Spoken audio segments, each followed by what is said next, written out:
1984 एक ऐसा साल जिसे भारत कभी भूल नहीं पाया। सोचो, एक ऐसी जगह जहां हर दिन हजारों लोग शांति और प्रार्थना के लिए आते हैं, और अचानक वही जगह गोलियों की आवाज से गूंज उठती है।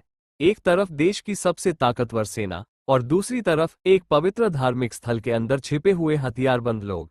क्या सच में ये ऑपरेशन जरूरी था, या फिर इसने भारत को एक ऐसे दर्द में धकेल दिया जिसका असर आज भी महसूस होता है? ये है कहानी ऑपरेशन ब्लू स्टार की, जहां सच और जज्बात दोनों टकरा गए थे।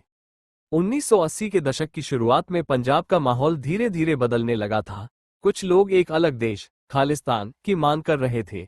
इस आंदोलन का सबसे बड़ा नाम था जर्नैल सिंह भिंडरांवाले। शुरुआत में उन्हें एक धार्मिक नेता के रूप में देखा जाता था, लेकिन धीरे धीरे उनका प्रभाव बढ़ता गया और उनके आसपास कुछ हथियारबंद लोग इकट्ठा होने लगे। 1982-83 तक हाल ये हो गया कि भिंडरांवाले और उनके समर्थक अमृतसर के स्वर्ण मंदिर परिसर में रहने लगे। ये जगह सिख धर्म का सबसे पवित्र स्थल है, इसलिए पुलिस या सेना के लिए वहां कार्रवाई करना बहुत संवेदनशील था। लेकिन रिपोर्ट्स के अनुसार मंदिर परिसर के अंदर कुछ लोगों ने अपनी मजबूत पोजीशन बना ली थी और हथियार भी जमा कर लिए थे। उस समय पंजाब में हिंसा बढ़ रही थी, लोग मारे जा रहे थे और सरकार पर दबाव बढ़ता जा रहा था। प्रधानमंत्री इंदिरा गांधी के सामने एक बहुत मुश्किल फैसला था। क्या इंतजार किया जाए या फिर सख्त कदम उठाया जाए? जून 1984 सरकार ने आखिरी फैसला लिया। भारतीय सेना को आदेश दिया गया कि वो स्वर्ण मंदिर परिसर के अंदर मौजूद हथियारबंद लोगों को बाहर निकाले। इस मिशन का नाम रखा गया ऑपरेशन ब्लू स्टार।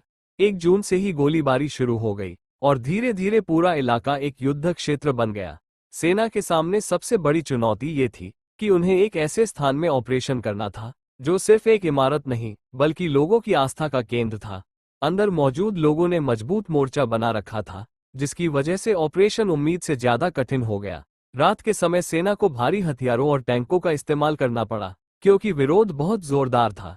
इस दौरान सबसे ज्यादा नुकसान हुआ अकाल तख्त को, जो सिख धर्म में बहुत महत्वपूर्ण माना जाता है। कई दिनों तक चले इस संघर्ष के बाद सेना ने अंततः नियंत्रण हासिल कर लिया। भिंडरांवाले और उनके कई साथी मारे गए, लेकिन इस जीत की कीमत बहुत भारी थी। कई सैनिक, कई लड़ाके और कई आम लोग भी इस हिंसा में मारे गए। सटीक संख्या अलग अलग स्रोतों में अलग बताई जाती है, लेकिन इतना तय है कि नुकसान बहुत बड़ा था। ऑपरेशन के बाद देश भर में अलग अलग प्रतिक्रियाएं सामने आई।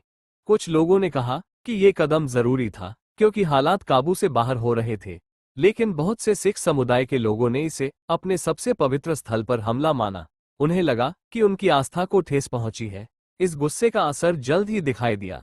31 अक्टूबर 1984 प्रधानमंत्री इंदिरा गांधी की उनके ही सिख अंगरक्षकों ने हत्या कर दी, और इसके बाद देश के कई हिस्सों में भयानक दंगे भड़क उठे, जिनमें हजारों सिखों की जान चली गई। ऑपरेशन ब्लू स्टार सिर्फ एक सैन्य कार्रवाई नहीं था, ये एक ऐसा पल था जहां राजनीति, धर्म और भावनाएं सब एक साथ टकरा गए।